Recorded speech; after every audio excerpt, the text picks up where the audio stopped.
The morning my wife found the pill bottle, I was in the kitchen making coffee. I didn't know it yet.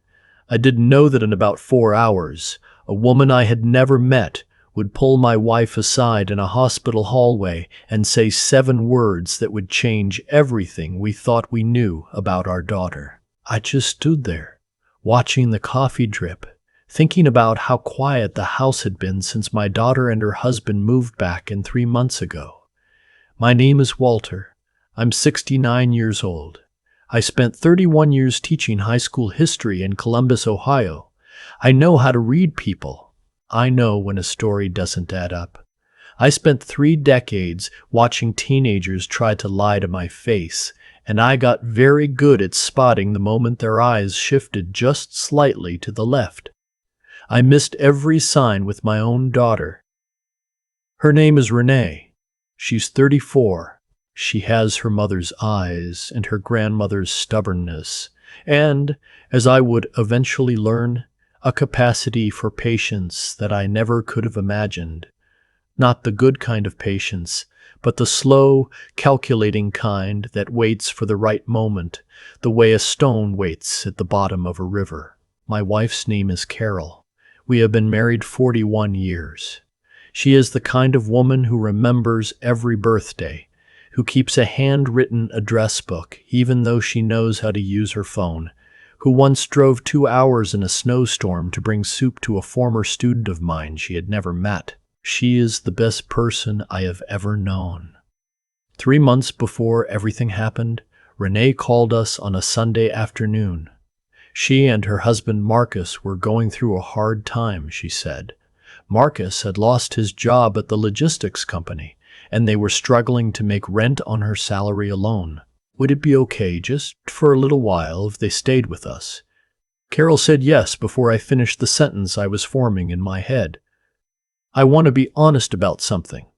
I never fully trusted Marcus. There was nothing specific I could point to. He was polite. He shook my hand. He called me sir. But there was something behind his eyes when he thought no one was looking, a kind of low-level restlessness, like a man sitting in a waiting room who already knows the answer is going to be no. I mentioned it to Carol once, years ago, and she told me I was being unfair. Maybe I was. I tried to let it go. They moved in on a Saturday with 3 carloads of boxes. Within 2 weeks, I noticed small things. The way Marcus would glance at the bookshelves in my office, not reading the titles, just looking at the room the way a person looks at something they're calculating the value of. The way Renee would ask, casually, questions about my pension and my retirement accounts. Nothing aggressive, just curious, interested. The way she started handling the groceries, insisting she and Marcus would take care of cooking, that Carol and I deserved to rest. I thought it was kindness. I am not a stupid man, but I thought it was kindness. Carol had been having headaches. She'd been getting them on and off for years. Nothing serious, her doctor said, just tension and blood pressure she needed to manage better. But starting around the 2nd month after Renee and Marcus moved in, they got worse. She was tired in a way she couldn't explain. Some mornings she couldn't get out of bed before 9, which was not like her. She started forgetting small things. She put her glasses down and have no memory of where. She'd start a sentence and lose the thread of it halfway through. I told her to see Dr. Okafor. She kept saying she would. She kept saying she was fine.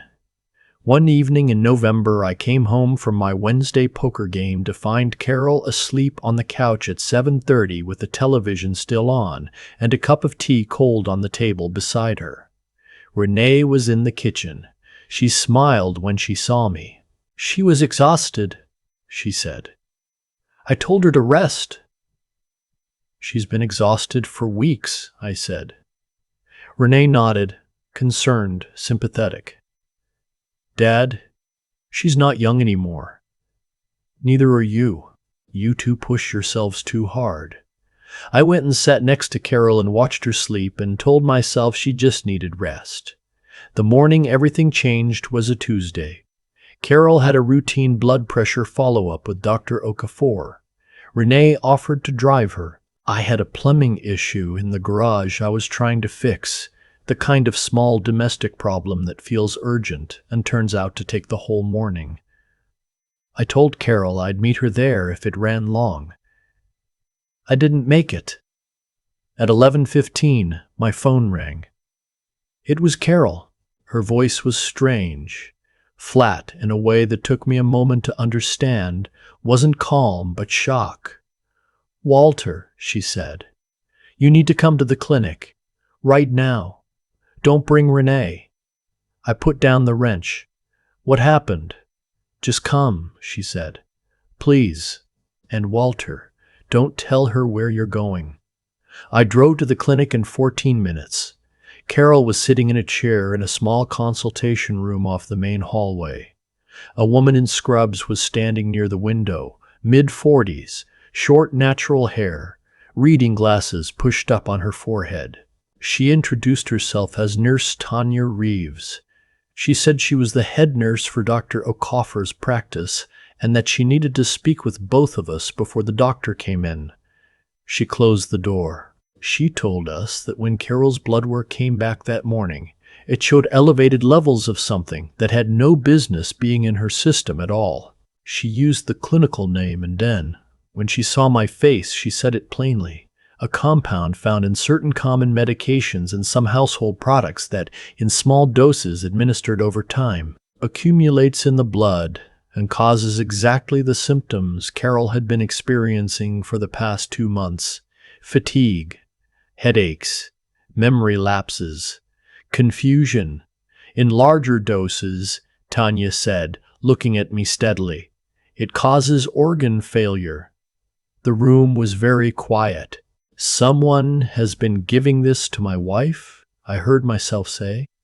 Tanya said that was the question Dr. Okafor was now required by law to report to the county health office, and that a detective would likely be in contact. She said she wanted to speak to us first, privately, before any of that happened, because she wanted us to understand what we were dealing with and to be careful about who we told. "She came in with your daughter," Tanya said. I looked at Carol. Carol was looking at her hands. "I'm not accusing anyone," Tanya said quickly. "I'm telling you what I'm required to consider. The substance doesn't appear in food or water naturally. It has to come from somewhere deliberate, and I need you both to think very carefully about your household and who has access to your wife's food and drink on a daily basis." My wife reached over and put her hand on mine. I realized my hand was shaking. "There's more," Tanya said. "She told us that Renee had been in the lobby while Carol was having blood drawn. While she waited, she had gone to the reception desk and asked, casually and politely, whether the clinic maintained records of patients' advance directive documents, living wills, power of attorney. She said her mother was getting older and the family wanted to make sure everything was in order. The receptionist had thought nothing of it. Tanya had overheard it from the hallway. "That might mean nothing," Tanya said. "People ask about those things legitimately, but combined with what we found in the blood work, I thought you needed to know." I could not speak for what felt like a very long time.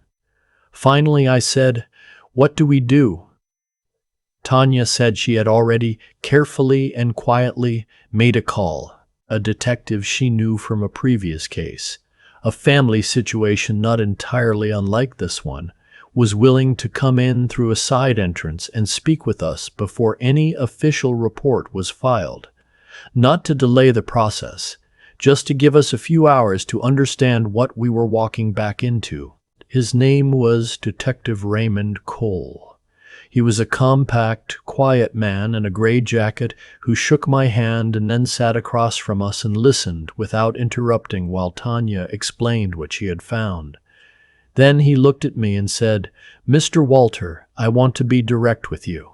We can handle this through standard channels, which means your daughter will likely be informed there's an investigation before we have enough to act. or there is another option. He said it carefully. The other option required Carol and me to go home as if nothing had happened, to be normal, to let Renee and Marcus believe nothing had changed. He said his team could move quickly, within 48 hours, if we were willing to help them understand the source and method of what was being administered. I know that's a heavy thing to ask, he said. Carol looked at me. In 41 years, I have learned to read her face the way I read my own handwriting. I know every variation of what she means. Right now, her face said, I am terrified, and I am furious, and I am not going to fall apart in front of this man, and I need you to decide. What do you need us to do? I said. He told us. We drove home in separate cars. Carol went first so she wouldn't arrive looking like she'd been sitting somewhere for 2 hours. I stopped at a hardware store and bought a piece of PVC fitting I didn't need, so I'd have something to show for my morning. Walking back into my own house felt like walking into a room where the furniture had been rearranged by half an inch. Everything looked exactly right. But something in my body knew something was wrong. Renee was in the kitchen. She asked how the plumbing was going. I told her I thought I'd figured it out. She said that was great and handed me a glass of iced tea she had already poured. I looked at that glass. I thought about what Tanya had told me. I set it on the counter and said I was going to wash my hands first, and I never went back for it. That night, I barely slept. Carol lay beside me in the dark, and I listened to her breathe. And I thought about 34 years, carrying her home from the hospital, teaching her to ride a bike in the church parking lot on Clement Avenue, sitting in the 3rd row at her high school graduation, dancing with her at her wedding, while Marcus stood at the altar looking at her with an expression I had chosen to interpret as love. I thought about my wife's hands at 42, strong and certain, holding our daughter's face on the morning of that wedding and saying, "You deserve every good thing, baby, every single one." I got up at 3:30 and sat in my office in the dark for an hour. On the shelf across from me was a photograph of Carol and me on our 20th anniversary, standing in front of a lighthouse in Maine. We looked younger than I remembered being. Carol was laughing at something I'd just said.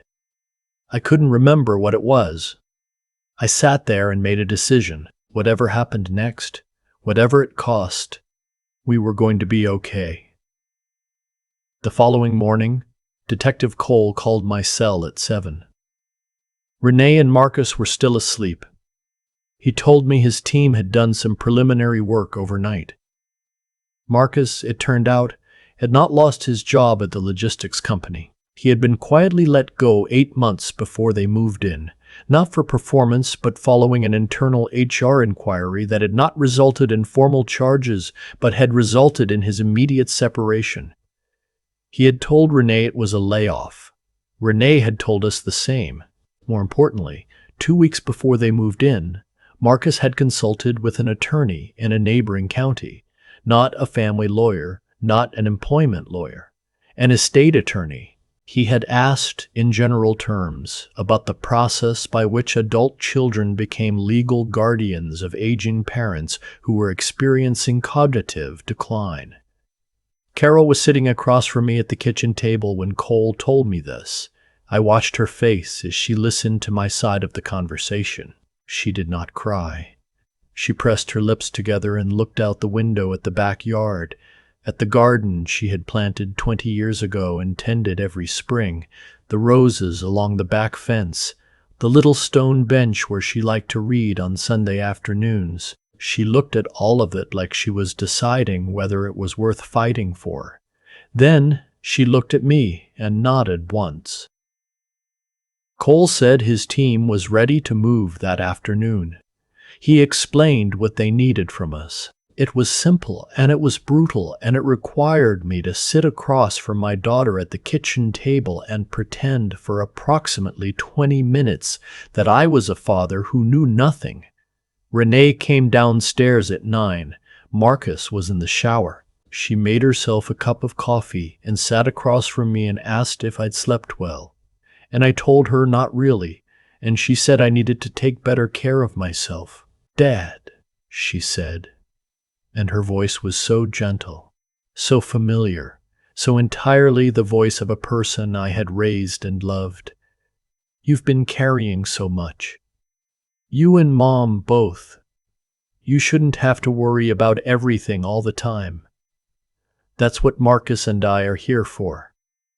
I looked at my daughter's face.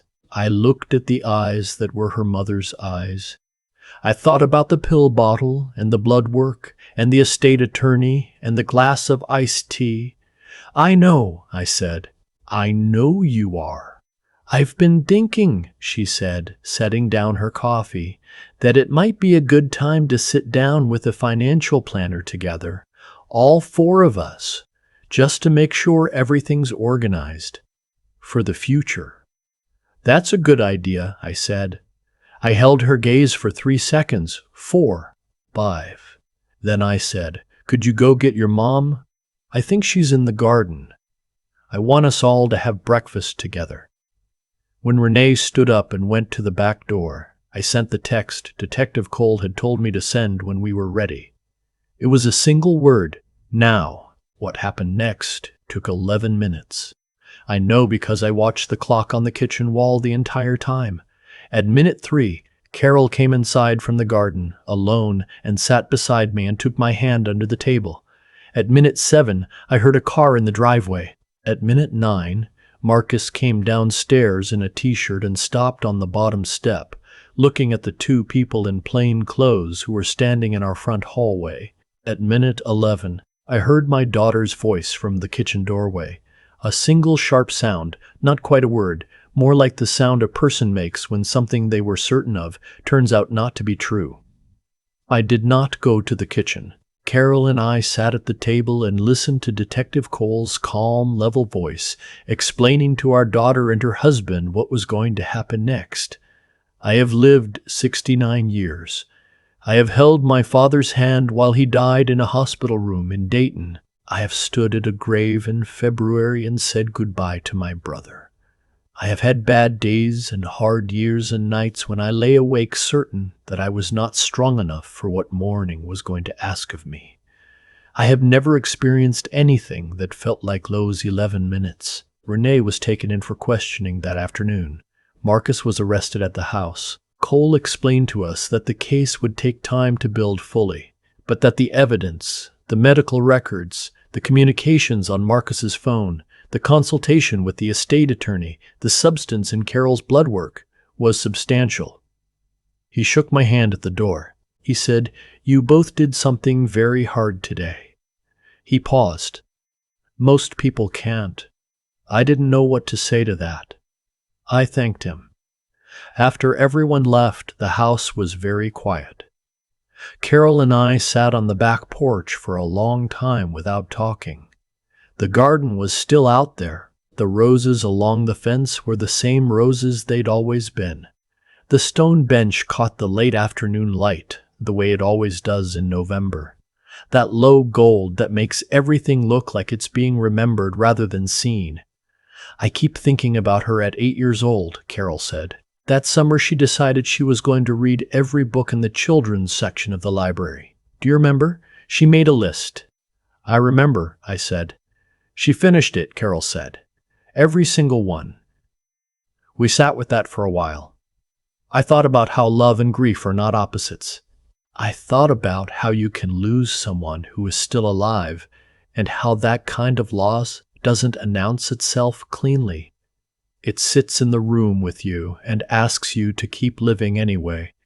In the weeks that followed, Carol began a new medication protocol under Dr. Okafor's care. The fatigue slowly lifted. The headaches grew less frequent. Some mornings I would come downstairs and find her at the kitchen table with her handwritten address book open, writing a card to someone, and something in my chest would loosen just slightly. She started going back to the garden. One afternoon in late December, I was sitting in my office and I picked up the phone and called the number I had for Renee at the county facility. She was allowed 1 call per week. She picked up after 2 rings. Neither of us spoke for a moment. "Dad," she said finally. "Renee," I said. The silence between us was the kind that holds everything that has ever been said, and everything that cannot be said, and everything that might, someday, if time allows and grace permits, still be said. "Your mother is doing better," I told her. I heard her exhale, a long, slow breath, like something she had been holding for a very long time. "I'm glad," she whispered. We didn't say much else. I told her I would call again next week. She said, "Okay." I said goodbye and she said goodbye, and I set the phone down on my desk and sat in my office for a long while looking at the photograph of Carol and me in front of that lighthouse in Maine. I still can't remember what I said to make her laugh like that, but I am going to spend whatever years I have left trying to say it again. Tanya Reeves called the following spring to check on Carol. I told her Carol was in the garden, which was true. I told her we were all right, which was also true, in the complicated way that things can be true and unfinished at the same time. "You know," Tanya said, "in 20 years of nursing, I almost didn't say anything that morning. I almost told myself it wasn't my place. I thought about that for a moment. "I'm glad you decided it was," I said. She laughed quietly. "Me too, Mr. Walter. Me too." After we hung up, I walked out to the backyard. Carol was kneeling by the rose bushes in her green garden gloves, doing the slow, careful work of clearing out the dead growth to make room for whatever was going to come up next. She looked up when she heard the door. "Coffee?" she called. "In a minute," I said. "I just wanted to see you." She shook her head at me like I was being ridiculous. She smiled. She went back to her roses. I sat down on the stone bench and let the sun fall on my face and thought about how survival is not a single moment. It is not the detective's car in the driveway or the hand you hold under the table or even the morning the doctor tells you the levels are finally back to normal. Survival is the ordinary Tuesday after all of that. When you walk out into the yard and the person you love is still there, still tending to something, still making things grow. That's what I want you to hold on to, if you hold on to anything from this story. Not the betrayal, not the fear, not the 11 minutes, the garden, the light, the fact that she looked up. That is what we fought for, and that, all of that is still ours.